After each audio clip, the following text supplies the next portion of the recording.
ঢাকার মধ্যে প্রকাশ্য দিবালোকে পাথর মেরে মানুষকে হত্যা করা যায় এবং মিডিয়া দিয়ে সেটা ধামাচাপা দেওয়া যায়, তাহলে নির্বাচনের সময় সারা বাংলাদেশে হাজার হাজার কেন্দ্রে কত পাথর মারা হবে, কত গুলি করা হবে, তখন যে মিডিয়া কি করবে তা আমাদের বুঝ হয়ে গেছে। এই প্রস্তর যুগে যাতে ফিরে যেতে না পারে, এই জন্য গত একটা বছর আপনারা কি ছিঁড়েছেন, এই ছেঁড়া জিনিসটার নাম বলেন। প্রথমত হলো যে এইরকম একটা ঘটনা নিয়ে আসলে আমাদেরকে কথা বলতে হবে। রাষ্ট্রের পুনর্গঠনে তো আমাদেরকে অনেক ব্যাপারই কথা বলতে হচ্ছে, আমরা সবাই মিলে বলবার চেষ্টা করছি যে যার জায়গা থেকে।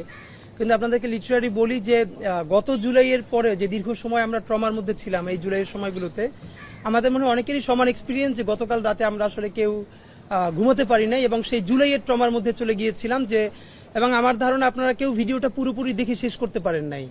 একটা মানুষকে হত্যা নিশ্চিত করবার জন্য মানে আনন্দ করে পাথর মেরে হত্যা করা হচ্ছে, মানে সেইটা আমরা দেখছি চোখে, মানে আসলে এর থেকে লজ্জা, মানে মাঝে মধ্যে আপনার শুধু মনেই হবে যে দুনিয়ার সবকিছু ছেড়ে ছুড়ে আমরা কোথাও চলে যাই। আমাদের আসলে এত অসহায়ত্ব এই রাষ্ট্রের মধ্যে, আমরা কোথায় যাব আসলেই আমরা জানি না।